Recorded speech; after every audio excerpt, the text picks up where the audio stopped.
UPSC civil service exam prelims और mains दोनों के लिए यहाँ पर जो जियोग्राफी है वो मोस्ट इंपॉर्टेंट पार्ट है और उसके लिए हमारी एनसीईआरटी। हम इस क्लास में यूपीएससी प्रीलिम्स 2026 के लिए आपको क्या करना चाहिए, अभी भी आपके पास समय है कि आप जियोग्राफी की जो एनसीईआरटी है उसको अच्छे से कवर कर लो और कैसे आपको अलग से क्वेश्चन के अंदर एडिशन करना है। एडिशन कैसे करना है, क्योंकि अब काफी सारे स्टूडेंट का सवाल होता है जियोग्राफी सेक्शन को लेकर कि हमें अलग से भी कुछ पढ़ना चाहिए क्या, एनसीईआरटी बुक्स के अलावा क्या पढ़ना चाहिए, मैपिंग को कैसे करना है, क्योंकि सबसे ज्यादा क्वेश्चन पूछे जा रहे हैं मैपिंग के प्रीलिम्स के अंदर। तो कैसे आपकी अप्रोच होनी चाहिए ताकि आपके जो 15 क्वेश्चन जियोग्राफी से आ रहे हैं आप उनको आसानी से अटेम्प्ट कर सको। और एक मोस्ट इंपॉर्टेंट सब्जेक्ट है प्रीलिम्स के अंदर, और सब्जेक्ट कहूंगा मैं इसको, अगर आप इसके कॉन्सेप्ट गलत कर रहे हो प्रीलिम्स में तो फिर आपका चांस ये होता है कि आपका प्रीलिम्स नहीं निकलने वाला है। क्योंकि अगर आपकी बेसिक कॉन्सेप्ट क्लियरिटी नहीं है एनसीईआरटी के थ्रू, फिर आपके जो जियोग्राफी के क्वेश्चन है वो नहीं बनने वाले हैं। तो हम इस क्लास में स्टार्टिंग से समझते हैं थोड़ा सा। अगर आपने अभी भी नहीं पढ़ी एनसीईआरटी वगैरह तो भी आपके पास समय है कि उनको कर सकते हो।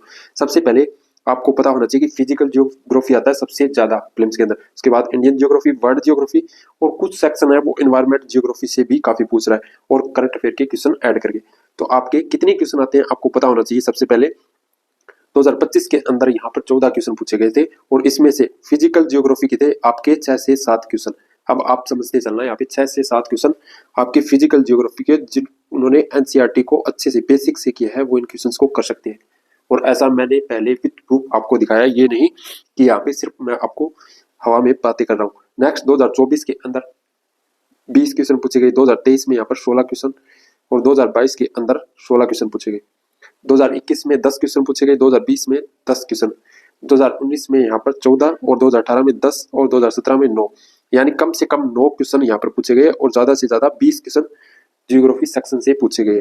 तो ये आपको आइडिया होना चाहिए पीवाईक्यू का, पास्ट ईयर पेपर का, कि कितने क्वेश्चन पूछ रहा है, जिसमें से कितने फिजिकल जियोग्राफी के आ रहे हैं एनसीईआरटी से, और कितने इंडियन जियोग्राफी के, कितने वर्ल्ड जियोग्राफी के, और कितने कॉन्सेप्ट है वो करंट अफेयर के साथ रिलेट करके डायरेक्ट इनडायरेक्ट आपको पूछ रहा है, और मैपिंग के। अब आपके सबसे ज्यादा आप जो बुक पढ़ते हो वो आपको और कुछ नहीं पढ़नी है, यहाँ पे सिर्फ आपकी fundamental physical geography 11th class की एनसीईआरटी मोस्ट इंपॉर्टेंट। आप पीछे वाली क्लास जाकर देखना जहाँ पे मैंने करवाया कि यूपीसी प्रीलिम्स में कितने क्वेश्चन पूछे गए और 2024 के भी मैंने दिखाए थे। उसके बाद आपकी नेक्स्ट एनसीईआरटी है इंडियन फिजिकल एनवायरनमेंट, इंडिया के जियोग्राफी के लिए यहाँ पे 11th क्लास की एनसीईआरटी मोस्ट इंपॉर्टेंट। उसके बाद आपकी 12th क्लास की 2 एनसीईआरटी है, एक है फंडामेंटल ऑफ ह्यूमन जियोग्राफी और आपकी इंडिया पीपल एंड इकोनॉमी। अब आपकी ये दोनों एनसीईआरटी अटैच्ड है, आप दोनों एक साथ पढ़ोगे तो ही आपके समझाने वाली है। फंडामेंटल ह्यूमन जियोग्राफी से आपके डायरेक्ट क्वेश्चन आते हैं और ये एनसीईआरटी पढ़ोगे तो ही आपको ये एनसीईआरटी समझ आने वाली है। लेकिन सबसे पहले 11th क्लास की फिजिकल जियोग्राफी की एक एक कॉन्सेप्ट के साथ आपको पढ़नी है यहाँ पर, तभी आपकी फिजिकल जियोग्राफी से स्टार्ट होगी और आपकी नॉर्मल जो इंडियन फिजिकल एनवायरनमेंट है उसको आप समझ पाओगे। तो ये 4 एनसीईआरटी, इसके अलावा आपको कोई भी सोर्स नहीं करना। और एडिशन के लिए यहाँ पे करना है आपको पीवाईक्यू को जैसे भी करो आप, उनके अंदर जो स्टेटमेंट दी गई है उनको आप निकालो एडिशन के लिए, अपने नोट मेकिंग के लिए, शॉर्ट नोट्स के लिए, फिल्म्स के लिए। और साथ ही जब भी टेस्ट सीरीज लगाओ तो उनके जो क्वेश्चन कर रहे हो तो उनमें से आपके जो सोर्स के अंदर एनसीईआरटी के अंदर जो नहीं है डाटा उसको अपने शॉर्ट नोट्स में ऐड कर लो, तो आपका एक फिल्म्स के लिए शॉर्ट नोट्स भी तैयार हो जाएगा फिल्म्स 2026 के लिए। तो आपको अलग से सोर्स पढ़ने की जरूरत नहीं है। आप अलग से काफी सारी बुक्स आती है 800 पेज की, 900 पेज की, 1000 पेज की, वो आपके लिए सफिशिएंट नहीं है। क्योंकि ये एनसीईआरटी पढ़ ली तो 14 क्वेश्चन आ रहे हैं, तो ये मान के चलो आपने अच्छे से पीवाईक्यू वगैरह किया करंट अफेयर तो आप 10 क्वेश्चन आसानी से जियोग्राफी से कर जाओगे और इतने क्वेश्चन आपके इनफ है फिल्म्स के लिए।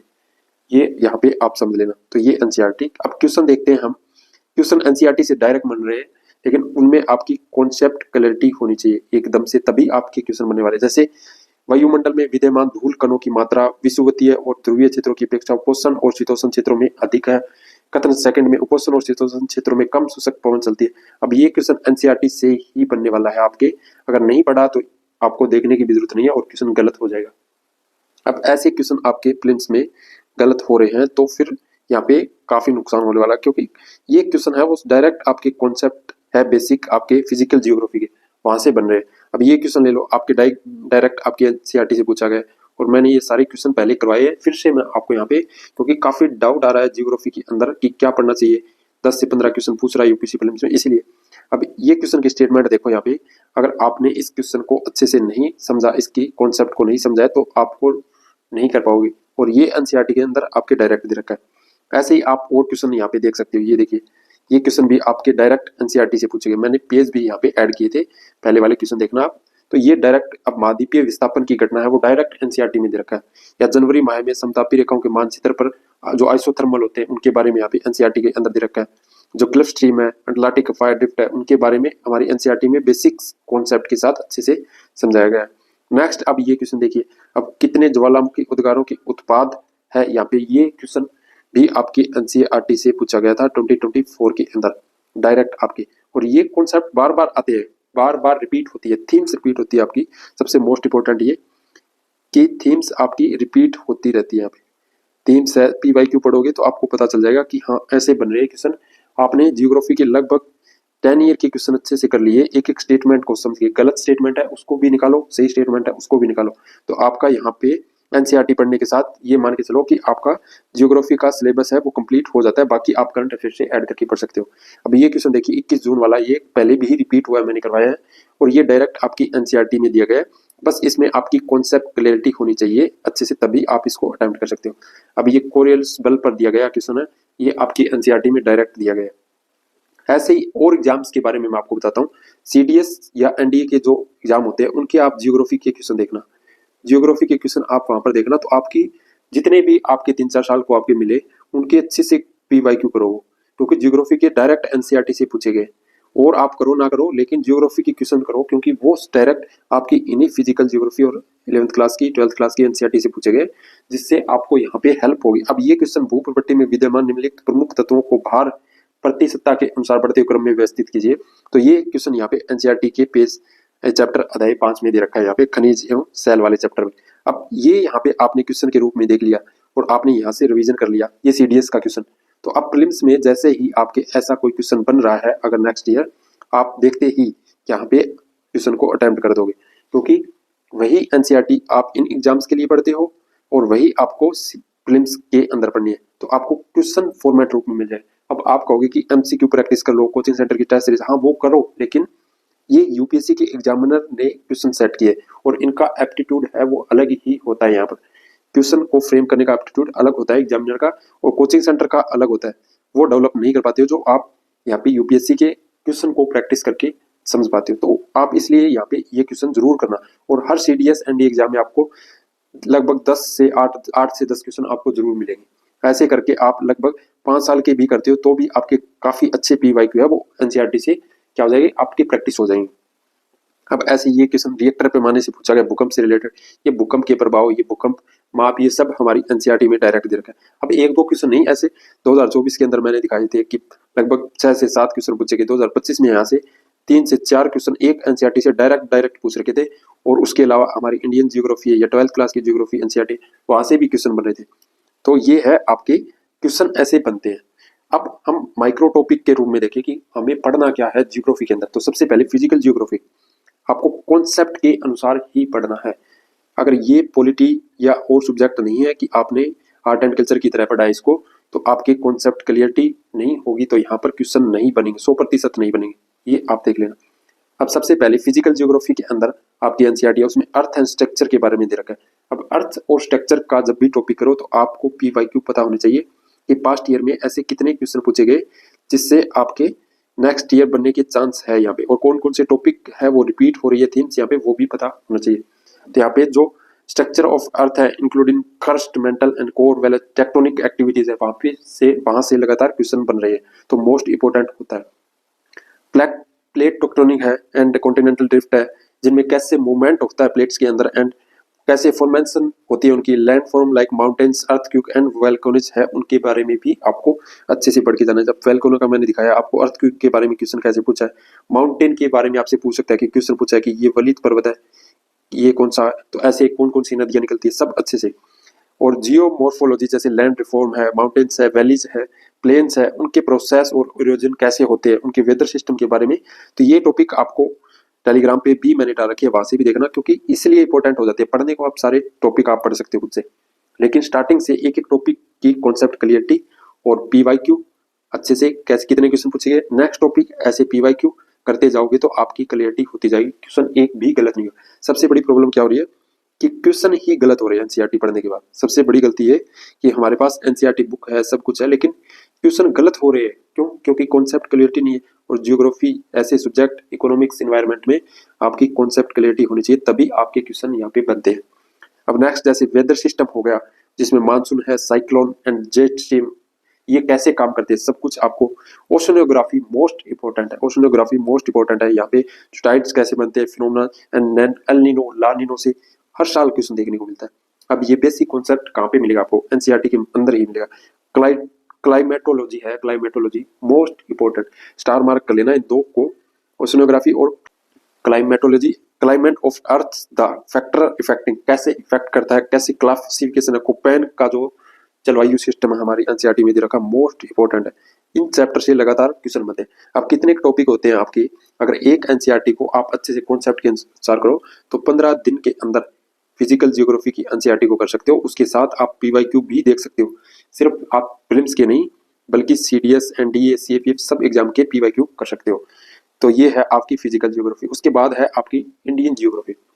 अब इंडियन जियोग्राफी के लिए भी वही एनसीईआरटी, लेकिन उससे हमारे सारे चैप्टर है वो भी कंप्लीट नहीं होते। कभी कभार ऐसी रिवर्स पूछ लेता है जो उस एनसीईआरटी में नहीं है, तो वो आपको मिलेगी न्यूज के अंदर। करंट अफेयर में जो रिवर्स सिस्टम है या कुछ भी ऐसा, तो उसको आप क्लियर करो, चाहे आप उसे गूगल से सर्च करो या करंट अफेयर से। तो अलग से बुक पढ़ने की इसके लिए भी जरूरत नहीं है।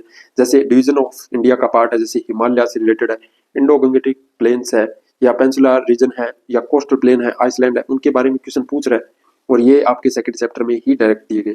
रिवर्स ऑफ इंडिया से लगातार क्वेश्चन पूछ रहा है, और ये रिवर्स वही ज्यादातर पूछ रहा है जो न्यूज में होती है किसी ना किसी वजह से, क्लाइमेट रीजन की वजह से, या किसी में कुछ जलवायु परिवर्तन हो रहा है उस क्षेत्र में, तो यहाँ पे ज्यादा न्यूज में थी, वही रिवर्स पूछ रहा है। इंडियन क्लाइमेट से रिलेटेड, इंडिया का जो मॉनसून सिस्टम है उससे बनते हैं क्वेश्चन, हर साल बनते हैं। तो ये भी आपका एनसीईआरटी में दिया गया।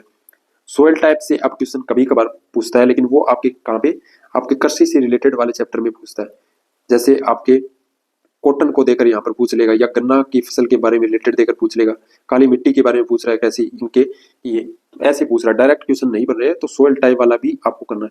नेचुरल रिसोर्स है, minerals, forest and water resource, यहाँ से लगातार क्वेश्चन पूछ रहे हैं। अब मिनरल्स वही पूछ रहा है जो न्यूज में है, करंट अफेयर्स में, और 2-3 क्वेश्चन हर साल देखने को मिलते हैं मिनरल से, चाहे वो इंडिया के हो चाहे वर्ल्ड जियोग्राफी में न्यूज में पूछ रहा है। Agriculture and major crops, cropping pattern and irrigation practice and India, यहाँ से भी क्वेश्चन बन रहे हैं। ये अब न्यूज में होते हैं योजना के अकॉर्डिंग, या वहां से क्वेश्चन बनते हैं एग्रीकल्चर में। तीसरा है वर्ल्ड जियोग्राफी। वर्ल्ड जियोग्राफी के लिए आपको मेजर नेचुरल रीजन है हमारे वर्ल्ड के अंदर, वो करने। नेचुरल डिजास्टर्स है, कॉन्टिनेंट एंड कंट्रीज है, उनको आप मैप पे मेक करोगे अच्छे से। अब करने वही है जो न्यूज में है। अब आपको क्या पढ़ना है वो भी यहाँ पे समझाने वाला हूँ, क्योंकि 3 से 4 क्वेश्चन है वो मैप के आ रहे हैं, और वो वर्ल्ड जियोग्राफी से लगातार पूछ रहा है। Environment geography, ecology and ecosystem है, पोल्यूशन, इन्वायरमेंट डिग्रेडेशन है, क्लाइमेट चेंज है। अब ये वैसे तो हमारे इन्वायरमेंट वाला सेक्शन है, वहां पे भी कंप्लीट कर सकते हैं, बट जियोग्राफी के साथ रिलेट करके पूछ रहे हैं। मोस्ट इंपॉर्टेंट ये क्वेश्चन देखना, इन्वायरमेंट के क्वेश्चन अलग है, जियोग्राफी के क्वेश्चन अलग है, यही आपको पता करना है। यहाँ पे आपको सिर्फ पीवाईक्यू को देखना ही नहीं होता है कि पीवाईक्यू देख लिए मैंने 10 ईयर के, बट ये नहीं पता कि ये किस टॉपिक से पूछा गया। आपको यहाँ पे माइंड में होना चाहिए कि ये क्वेश्चन मैं देख रहा हूँ वो हमारा है क्लाइमेटोलॉजी से पूछा गया, जियोग्राफी से ये क्वेश्चन है वो इस सेक्शन से पूछा गया है, ऐसे पता होना चाहिए आपको। नेक्स्ट ह्यूमन जियोग्राफी से रिलेटेड, इकोनॉमिक जियोग्राफी से रिलेटेड जो 12th क्लास की एनसीईआरटी है जो मैंने आपको दिखाई, वही करनी है आपको, दोनों एनसीईआरटी। यहाँ से 1-2 क्वेश्चन जरूर देखने को मिलते हैं, जो मैन इन्वायरमेंट रिलेशनशिप है, कैसे ग्रोथ एंड डेवलपमेंट है ह्यूमन जियोग्राफी का, और पॉपुलेशन डायनेमिक है, ट्राइब्स है, माइग्रेशन कैसे होते हैं, रिलीजनिज्म एंड सेकुलरिज्म से रिलेटेड अब क्वेश्चन पूछा था 2025 में। Economic activity, agriculture, manufacturing, industry, या कोई तृतीय एक्टिविटी है, उनसे रिलेटेड उस 12th क्लास की 2 एनसीईआरटी है उनको पढ़ लो। 15 दिन में दोनों एनसीईआरटी को अच्छे से खत्म करो, और पीवाईक्यू पूछे गए उनको लेकर नहीं बैठना है यहाँ पे कुछ भी। या फिर सेटलमेंट, अर्बनाइजेशन, फंक्शंस है, क्लासिफिकेशन, टाउन्स, मिलियन, सिटीज, जैसे उनमें माइग्रेशन कैसे होते हैं वो भी, agriculture and types and industry, infrastructure and service sector से भी रिलेटेड। अब ये सारे टॉपिक आपको, एक एक टॉपिक को आपको करना। अब सारे ये टॉपिक आपको कहीं भी मिल जाएंगे, ये नहीं कि आपको स्पेशली इनको यहीं से करना, कहीं भी मिल जाएंगे, सर्च करोगे। लेकिन मोस्ट इंपॉर्टेंट कि करना कैसे है, एनसीईआरटी से करना कैसे है, एक एक टॉपिक को वो समझा रहा हूँ यहाँ पे। एनसीईआरटी खोलो, एक टॉपिक को देखो, उसके पीवाईक्यू करो, क्वेश्चन प्रैक्टिस करो अच्छे से, उनमें कॉन्सेप्ट क्लियरिटी होनी चाहिए, और कुछ एडिशन करना है वो भी वहीं पे करो, अलग से कुछ भी बुक्स पढ़ने की जरूरत नहीं है जियोग्राफी के अंदर। अब मैपिंग के कैसे क्वेश्चन बन रहे हैं, अब ये क्वेश्चन देखिए, जैसे कि एंडीज पर्वत श्रृंखला से क्वेश्चन पूछा गया कि कितने देश होकर गुजरते हैं। अब ये क्वेश्चन आपने मैप को नहीं किया है तो आप ये क्वेश्चन नहीं कर सकते हो। और मैप के लिए हमें पता है एटलस करते हैं, और ये क्वेश्चन तभी पूछे जाते हैं ज्यादातर जब न्यूज में होते हैं। अब थोड़ा सा आपको यहाँ पे, अब आपने थोड़ा सा भी एंडीज पर्वतमाला के बारे में पढ़ा तो आपको ये रीजन पता होगा यहाँ पे, और आपका क्वेश्चन बन सकता है। अब आपको ये नहीं सोचना है कि मेरे को क्या पढ़ना है, आप PYQ देखो और जैसे ही आपको करंट में आपको क्वेश्चन मिले, कोई टॉपिक मिले, अपनी एटलस को उठाओ और उस मैप को अच्छे से कंप्लीट कर लो। जो भी रिवर्स निकल रही है, जो भी माउंटेन्स है, जो भी आपकी कंट्रीज के साथ यहाँ पे बाउंड्री शेयर करती है, वो सब चीजें यहाँ पे क्लियर होनी चाहिए एक मैप में एक साथ, तो आपके क्वेश्चन मैप के बनेंगे। अब ये देखिए भूमध्य रेखा इनमें से कितने से होकर गुजरती है। अब ऐसे नहीं पता चलेगा अगर मैप को आपने वर्ल्ड मैप को अच्छे से नहीं पढ़ा, कितने देशों की सीमा उत्तरी समुद्र के साथ लगती है। अब ये ऐसे क्वेश्चन आपके बन रहे हैं, ये 2025 और 2024 के ही क्वेश्चन दिखा रहा हूं मैं यहाँ पे, ये नहीं कि ज्यादा पुराने क्वेश्चन है। अब ये क्वेश्चन देखिए, इंडियन जियोग्राफी से पूछा गया, रिवर से। अब गंगा सिस्टम आपको पता है, आपने मैप में अच्छे से किया है, तो इस क्वेश्चन को आप अटेम्प्ट कर सकते हो कि जो गंगा की ट्रिब्यूटरीज है वो कौन कौन सी आपके यहाँ से निकलती है, कौन सी यहाँ से, और सब कुछ आपको यहाँ पे गंगा रिवर को अच्छे से पढ़ा है मैप में, तो ही आप इस क्वेश्चन को अटेम्प्ट कर सकते हो, क्योंकि इसके जो स्टेटमेंट है वो एक जैसी दे रखी है, और एक स्टेटमेंट गड़बड़ हुई क्वेश्चन आपका गलत हो जाएगा। ऐसे क्वेश्चन बन रहे हैं यहाँ पे, समझ रहे हो आप यहाँ पे ये क्वेश्चन। अब जैसे ये क्वेश्चन सोहेल रीजन के बारे में पूछा है, सुमेड़ पाइपलाइन के बारे में पूछा है, या इससे रिलेटेड लाल सागर, भूमध्य सागर, क्योंकि ये क्षेत्र रीजन है वो न्यूज में थे सब, सोहेल रीजन न्यूज में था उस टाइम, तो पूछा गया। अब बोत्सवाना है, चिली है, इंडोनेशिया, अब ये पूछे गए क्वेश्चन 2025 की। अब लिथियम ट्रायंगल के बारे में आपको पता है, निकेल से रिलेटेड, हीरा से रिलेटेड, ये तीनों ही यहाँ पे न्यूज में थे 2024 के अंदर, तो ये क्वेश्चन पूछा गया था। और मैं आपको यहाँ पे खुद सर्च करके देखते हुए मैं सोर्स भी दिखाता हूँ आपको बहुत बार क्वेश्चन के कि क्यों पूछा गया। हर क्वेश्चन पूछने का यहाँ पे सोर्स होता है, ऐसे ही रैंडम क्वेश्चन नहीं बनते। और मैप के 3 से 4 क्वेश्चन यहाँ पे हर साल पूछ रहा है यूपीएससी प्रीलिम्स के अंदर। अब पढ़ना क्या है, एटलस वाली ऑक्सफोर्ड आपकी वही, लेकिन आपको इसको लेकर नहीं बैठना है कि आप लेकर बैठे इसको 2 दिन में आप कंप्लीट कर लोगे, नहीं याद होने वाला है एक भी मैप। जब भी आपको कोई भी रीजन आपको न्यूज के अंदर दिखे, आप अपनी एटलस को उठाओ और उस रीजन को पूरा का पूरा आप अच्छे से, जो भी हो उस रीजन में, रिवर्स, माउंटेन्स, जो भी कंट्रीज की बाउंड्रीज, जो भी पोर्ट्स वगैरह जो भी हो, वो आप अच्छे से कर लो यहाँ पे, तो आपके क्वेश्चन बन जाएंगे। और अगर आपने कोशिश की कि मैं इस ऑक्सफोर्ड को उठा रहा हूँ और अगले 20 दिन तक इसी को करूंगा तो सारे मैप मुझे याद हो जाएंगे, नहीं। और दूसरा आप कर सकते हो, अपने रूम में मैप्स को चिपका के रखो, क्योंकि हर दिन आपकी उस मैप पर नजर पड़ेगी तो काफी सारे रीजन क्षेत्र है वो वैसे ही याद हो जाएंगे आपके।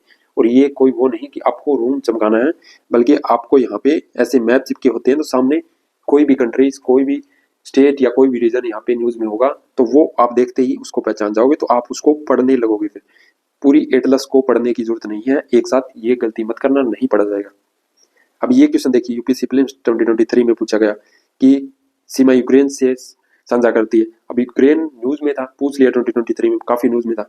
अब ये मैप आपने अच्छे से पढ़ा होता है ऐसे एटलस से, तो आप इसको कर सकते थे। यूपीएससी 2023 के अंदर पूछा गया कि हाल ही के वर्षों में चांद, गिनी, माली, सूडान, ये रीजन क्यों न्यूज में थे। क्या इनमें कुछ ऐसा हुआ है कि दुर्लभ मृदा तत्वों के निक्षेप की खोज हुई है, चिन्ह चिन्ह बैस का स्थापित हुआ है, सारा मरुस्थल है उससे रिलेटेड सख्त तख्ता पलट हुआ है। अब काफी सारे देशों के अंदर तख्ता पलट हो रहा है वहां पे, तो वो ऐसे सूडान है न्यूज में ही रहता है, इराक है, ईरान है, ये कंट्री न्यूज में ही रहती है, यहीं से बनते हैं क्वेश्चन बार बार।